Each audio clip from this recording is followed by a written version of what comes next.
Friends, today we are going to start our first lecture 10th class chemistry और इसमें जो हमारा पहला चैप्टर है 10th class chemistry new syllabus में वो है states of matter and physical changes. आज हम इसी चैप्टर के फर्स्ट टॉपिक को स्टार्ट करेंगे। सबसे पहले तो स्टूडेंट्स हमें यहाँ पे जो फर्स्ट चैप्टर है हमारा states of matter and physical changes, इसमें जो पहली टर्म हमें दिखाई गई है वो मैटर के बारे में है। क्या है मैटर? मैटर है सॉलिड, लिक्विड एंड गैसेस। ये और चौथी जो हमारे पास मैटर की जो फॉर्म है वो है प्लाज्मा। एवरीडे वर्ल्ड में हम 3 से तो फैमिलियर हैं, सॉलिड, लिक्विड, गैस से, and fourth one is plasma. इन सबसे पहले जो स्टेट ऑफ मैटर जिसकी इन्वेस्टिगेशन की गई, जो अंडर स्टडी थी, वो थी गैशियस स्टेट ऑफ मैटर। जैसे कि यहाँ पे हमारे टेक्स्ट में मेंशन किया गया है कि इन 4 स्टेट में से सबसे पहले गैशियस स्टेट को स्टडी किया गया। उसके बाद ये देखा गया कि गैसेस की किन प्रॉपर्टीज़ को देखा गया। वो थी फिजिकल प्रॉपर्टीज़ कि गैसेस कंप्रेस करती हैं, एक्सपेंड करती हैं या डिफ्यूज़ होती हैं। इन सब प्रॉपर्टीज़ के बारे में स्टडी किया गया और जिस एक आइडिया की तरफ हमें लेके जाया गया इन इन्वेस्टिगेशन के ज़रिए, वो ये था कि ये जो गैसेस हैं इनके जो पार्टिकल्स हैं वो कंटिन्यूसली रैंडम मोशन करते रहते हैं। इसका मतलब क्या है कि गैस के पार्टिकल्स जो हैं वो एक टाइम पे एक खास जगह पे स्टिल नहीं रहते, वो हर लम्हे मोशन में रहते हैं। और इस आइडिया की वजह से हम एक नए कॉन्सेप्ट की तरफ गए जो फॉर्मेशन हुई kinetic molecular theory of particles या गैसेस, यानी जो भी गैसेस हैं इनकी पार्टिकल थ्योरी के बारे में हमने स्टडी किया। फिर उसके बाद इस बात की तरफ देखा गया कि kinetic particle theory do not only explain all the laws which govern the behaviour of gases, it also explain the composition liquid, solids, states of matter and interconversion of all 3 physical state. फिर उसके बाद ये देखा गया कि ये जो kinetic molecular theory है ये सिर्फ और सिर्फ गैसेस के बिहेवियर के तक महदूद नहीं है, ये उनको एक्सप्लेन नहीं करती। ये उनके अलावा जो हमारे पास सॉलिड्स और लिक्विड्स हैं इन स्टेट के भी कंपोजिशन के बारे में, ये मैटर की इन हालतों की भी इंटर कन्वर्जन के बारे में कि किस तरह एक मैटर दूसरी फॉर्म में कन्वर्ट होता है। जैसे सॉलिड जो है वो लिक्विड में, लिक्विड जो गैसेस है और गैसेस जो है वो अगेन लिक्विड में कन्वर्ट होता है। ये जो काइनेटिक मॉलिक्यूलर थ्योरी है ये इन सारी स्टेट्स के बारे में इक्वली कंट्रीब्यूट करती है। फिर उसके बाद बताया जा रहा है this is natural because all the 3 physical state are distinct in their physical properties while only their chemical nature remain the same। यहाँ पे ये बताया जा रहा है कि इनमें जो भी 3 फिजिकल स्टेट हैं इनकी जो भी चेंज आता है, ये सॉलिड है, लिक्विड है या गैस है, only their physical state change, यानी सिर्फ और सिर्फ इनकी फिजिकल स्टेट चेंज होती है, इनकी केमिकल कंपोजिशन जो है वो ऑलवेज हमेशा सेम रहती है। फॉर एग्जांपल वो बता रहे हैं, हमारे पास पानी की सबसे पहले एग्जांपल है। पानी किस भी फॉर्म में हो, पानी सॉलिड है, पानी लिक्विड है या पानी गैस है, इन तीनों कंपोजिशंस में, इन तीनों स्टेट्स में जो इसका स्ट्रक्चर है या इसकी कंपोजिशन है वो सेम रहती है। यानी पानी अगर सॉलिड आइस फॉर्म में है तो भी वो H2O है, अगर लिक्विड फॉर्म में है तो भी उसकी केमिकल कंपोजिशन यही रहती है, और अगर वो गैसियस स्टेट में है देन उसकी फिर भी कंपोजिशन जो है वो सेम एग्जिस्ट करती है। और स्टूडेंट्स यहाँ तक जो हमने देखा है वो सारा हमारा अंडरस्टैंडिंग के लिए था। इसके आगे जो हम ये 3 पैराग्राफ्स हैं, ये सॉलिड, लिक्विड और गैसेस में काइनेटिकल पार्टिकल थ्योरी जो है वो उसके बिहेवियर को स्टडी करते हैं। वन बाय वन हम इनको डिस्कस करते हैं। स्टूडेंट्स पहला पैराग्राफ है, अगर हम इसको मैं हाईलाइट कर दूँ, इस पैराग्राफ को हम डिस्कस करने जा रहे हैं। According to kinetical particle theory, gases are composed of particles which are in continuous state of random motion in all possible directions। यहाँ पे क्या बताया जा रहा है कि जो gases के molecules हैं, काइनेटिक मॉलिक्यूलर थ्योरी हमें ये बताती है कि वो हर लम्हे रैंडम मोशन में रहते हैं और उनकी जो ये मोशन है उनकी डायरेक्शन ऑल डायरेक्शंस में है, वो किसी एक सिमत में मोशन नहीं करते। The pressure exerted by gas is due to the collision of its particle with the walls of the container. और जाहिर बात है जब भी हमारे पास किसी भी कंटेनर में गैस है उसका कोई ना कोई खास प्रेशर होता है। अगर हमारा वो हाउस में यूज़ होने वाले सिलेंडर हैं या हमारे पास हमारे रूम फ्रेशनर्स हैं, उन सब में मौजूद जो गैसेस हैं उनको खास प्रेशर है। और वो कहते हैं वो जिस भी कंटेनर में गैस मौजूद है उसकी वॉल्स के साथ कोलिजन करने की वजह से, टकराने की वजह से गैस का वो प्रेशर एग्जिस्ट होता है। Since the pressure of a gas in the container does not change with the time at a constant temperature, it is assumed that collision between its particles do not involve any loss or gain of energy due to friction। कहते हैं कि क्योंकि हम ये देखते हैं कि किसी भी कंटेनर में जो गैस है एक ही टेम्परेचर पे अगर वो मेंटेन रहे एक खास टाइम तक तो उसका जो प्रेशर है वो चेंज नहीं होता। इट मीन्स जो पार्टिकल है उसने ना उस सिस्टम से कोई एनर्जी लॉस की है ना ही गेन की है। एक खास पर्टिकुलर टेम्परेचर पे उसकी जो एनर्जी थी वो सेम रही है। The attractive forces between the particle of a gas are assumed as negligible since the particles are widely apart at low pressure.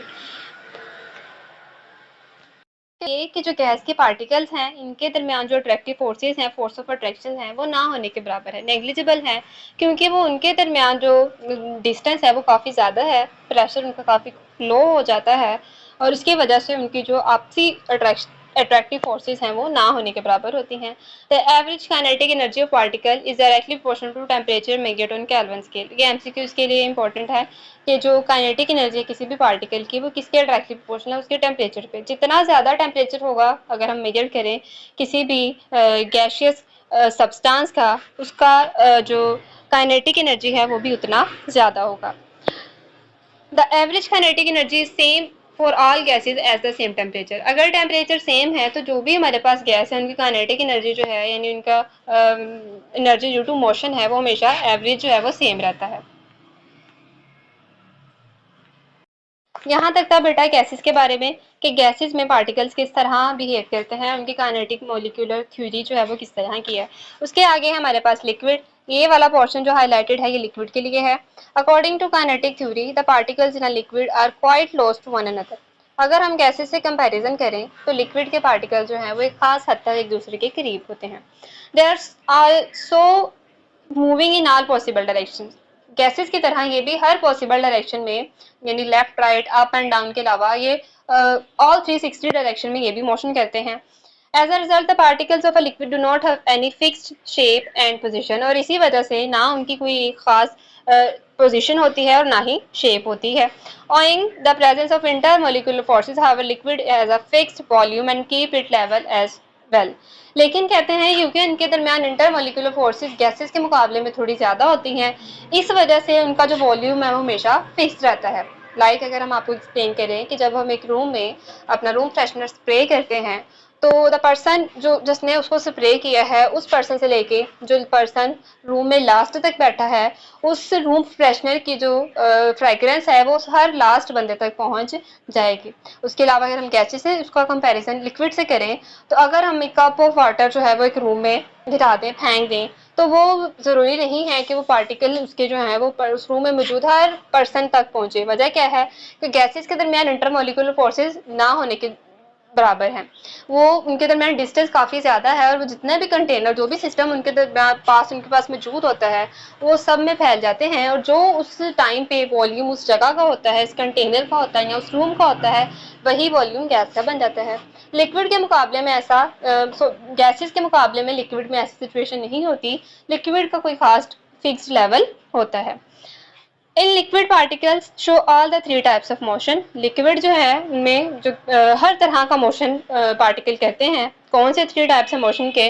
Translational है, रोटेशनल है, वाइब्रेशनल है। यानी पार्टिकल जो है वो सीधा भी मूव करते हैं, रोटेट भी होते हैं और वाइब्रेट भी होते हैं। ये तीनों मोशन जो है वो गैस के पार्टिकल कहते हैं।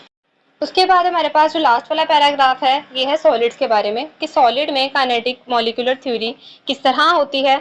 तो सॉलिड में ये हाईलाइटेड पोर्शन जो लास्ट वाला है ये सॉलिड के लिए है। सॉलिड सब्सटेंस में exist consist of ions, atom and molecule. According to kinetic particle theory, the interparticular forces in solid substance are so strong that they keep their particle arranged in a fixed position. Solid का liquid और gas के comparison में intermolecular forces जो हैं वो बहुत strong होती है। मतलब ये कि उनकी जो भी स्ट्रक्चर है, उनके एटम पार्टिकल्स के जो हैं, उनके जो एटम्स हैं, मॉलिक्यूल आइंस हैं, वो एक ही जगह पे फिक्स रहते हैं। वो उतना रैंडम मोशन नहीं करते जितना लिक्विड या गैस के पार्टिकल करते हैं। These particles possess vibration motion only. इसी वजह से ना ये ट्रांसलेशनल मोशन करते हैं और ना ही रोटेशनल मोशन करते हैं। बस अपने ही अगर हम इनको एनर्जी प्रोवाइड करें, हीट एनर्जी डायरेक्टली प्रोपोर्शनल है ना काइनेटिक एनर्जी के, और अगर हम इन्हें हीट प्रोवाइड करेंगे तो ये अपनी ही मेन पोजीशन पे वाइब्रेशन रखेंगे, ये रोटेट या ट्रांसलेटरी मोशन यानी स्ट्रेट लाइन मोशन नहीं कर पाएंगे। These restricted movements force solid substance to have a fixed shape and fixed volume, और इसी वजह से कोई भी सॉलिड है हमारे पास, उसकी जो शेप है वो फिक्स रहती है, वो चेंज नहीं होती अनलेस हम उसकी इलास्टिक लिमिट के बियॉन्ड उसके ऊपर प्रेशर अप्लाई करें, और उसका जो वॉल्यूम है वो भी फिक्स रहता है। और यहाँ पे हमारे पास अब इंटरनल एनर्जी की डेफिनेशन है, इसको हम हाईलाइट करते हैं।